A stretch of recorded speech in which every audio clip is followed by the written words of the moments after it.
हरि ओम. सार्थक वाटे झालिया वेचाचे, जीवनगाथा एका तपस्विनीची. या शीर्षकांतर्गत पूजनीय स्वामीभक्त डॉक्टर सुषमाताई वाटवे यांच्या संकलित आत्मवृत्ताचं वाचन आपण ऐकत आहोत. आज ऐकूया यातील प्रकरण 2, मंदिर होवो घराघराचे, याचा भाग 2. 1973 सद्गुरू भेट झाली. त्यांच्याकडून मला हा नरजन्म कशासाठी आहे, जीवाला तळमळ कशाची लागली आहे, हे रहस्य उलगडलं. नरजन्माला येऊन आत्मदर्शन करून घ्यायचं आहे. मी कोण हे जाणून घ्यायचं आहे. साधना करून तो परमात्माच मी हा बोध करून घ्यायचा आहे.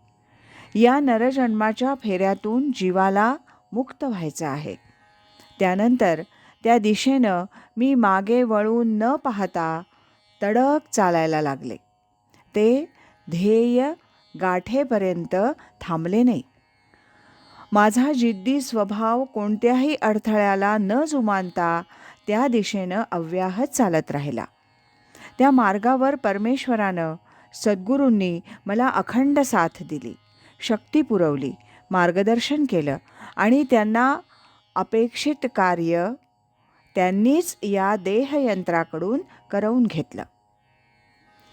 प्रभात रोडला 1950 ते 53 आम्ही राहत असताना माझा वैद्यक व्यवसाय चालू होता. परंतु बरेच दिवस मी एकटीच घरी असायची. शेजारी बिऱ्हाड होतं, पण मला एकांतात राहून चिंतन करणं जास्त आवडायचं. चिंतनात हाच विषय प्रामुख्याने असायचा. मनुष्य जगतो कशासाठी? केवळ शिक्षण, पैसा मिळवणं, संसार थाटणं, मुलं बाळं, घर बांधणं, मजेत राहणं, एवढंच जर जीवन असेल तर पशुपक्षी हेच करतात. पक्षी घरटं बांधतात, त्यांनाही पिलं होतात. पिल्लांची काळजी पक्षीण घेते. एक दिवस पिल्लं घरट्याबाहेर पडतात. मग माणसात आणि त्यांच्यात फरक काय? मनुष्याला परमेश्वरानं वाणी, बुद्धिमत्ता, क्रियाशक्ती, स्मरणशक्ती अशी अनेक वैशिष्ट्ये दिली आहेत. त्याचा उपयोग काय?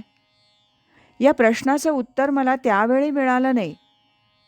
एखादी व्यक्ती म्हणे, सर्व मंडळी असंच जीवन जगतात, तुम्हाला का हा प्रश्न पडतो?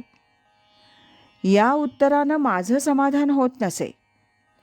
मनुष्याचं जीवन काहीतरी त्यापेक्षा वेगळं असावं, पण नेमकं काय ते कळत नव्हतं. अशा वेळी मी नवीन कामं शोधून त्यात माझं मन गुंतवत असे. त्यानुसार 1952 वैद्यकीय उच्च शिक्षण घेण्यासाठी मी परदेशी गेले. आज इथेच थांबूया. यानंतरचा 3रा भाग आपण उद्या ऐकूया. अखंड करी सोहम ध्यान, कृतार्थ जीवन होय त्याचे. हरि ओम तत्सत.